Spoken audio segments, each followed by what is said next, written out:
Actually, my presence today represents 4 peace groups, and I am an example of hybrid activist vigor. I was standing between Women in Black and Raging Grannies in my black granny outfit. I'm a member of both groups and find them very satisfying and effective in our effort to promote peace in Edmonton.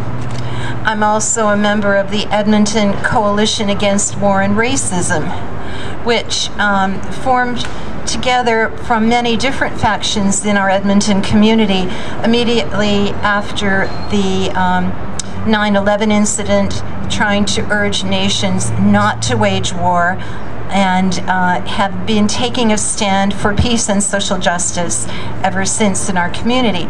But in particular, as Michael announced, I'm going to speak about my role as a Unitarian today.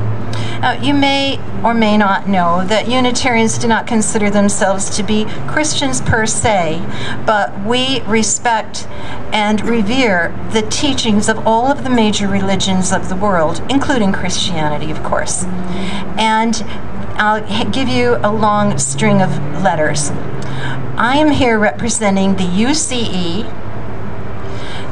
SJ, UNO. That is the Unitarian Church of Edmonton, Social Justice Committee, Unitarian Universalist United Nations Organization. I am the envoy. And I receive many messages from New York City, from the headquarters of the United Nations organization. I want to tell you a little bit about how this came to be and what this is about, because it relates to all of you, believe it or not. The UNO, the United Nations Organization, is housed in an office building immediately across the street from the United Nations headquarters in New York City. I had a chance to go there and visit, and what I found was, as I looked at the lineup of organizations on the number button panel in the elevator, I saw that there were countless churches who had, or religions, who had their United Nations organizations housed in that same building. When I got to the right floor and got to the Unitarian Universalist UNO, I found a beehive of activity with people working on all sorts of research and projects. But the main purpose of the United Nations organization is a lobby group. And the lobby groups of all of the religions housed in that building and elsewhere work together to positively influence the United Nations delegates toward decisions that promote peace and social justice around the world. This year, the UNO theme is about women and children, preserving their rights, protecting them, and promoting them as a powerful force in the world. I want to read just a few sentences from Bruce Knott, who's the director of the Unitarian Universalist United Nations organization. From Bruce Knott.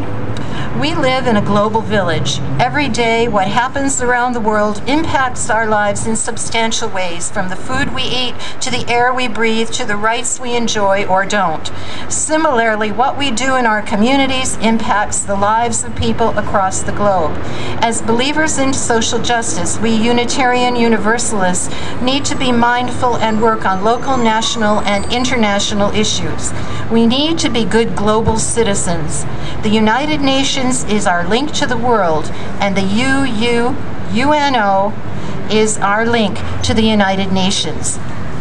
So when you're reading the newspaper or listening to the news and you hear about something that you may or may not agree with that's happening at the United Nations, for instance, today the decision to give Palestine nation status, you may feel that there's something else that should be done on the day-to-day workings of the United Nations.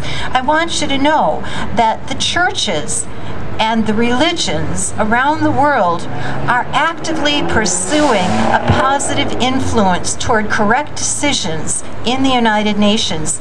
And you may have an opportunity to support your local version of the UNO, whatever your religion may be. And the more local support these organizations have, the more leverage they have in the United Nations. So this is a message from the Unitarians, but it's one that I think pertains to our whole community and the global village. Thank you. Thank you, Marilyn. And now can I have... Oh yes, one more thing, sorry. Typical of me, there is one more thing I wanted to say. This Sunday at the Unitarian Church of Edmonton, which is located on 119th Street, 10804, at 10:30, we're going to be welcoming a guest speaker. Sherry Ann Chapman is going to talk about her experiences in Israel, particularly in Jerusalem, where she worked for several months learning the perspectives of the Israelis and the Palestinians in that country. And it's a talk which should lead us to some new realizations about this very complicated situation. Everyone is invited, free parking, coffee before and after.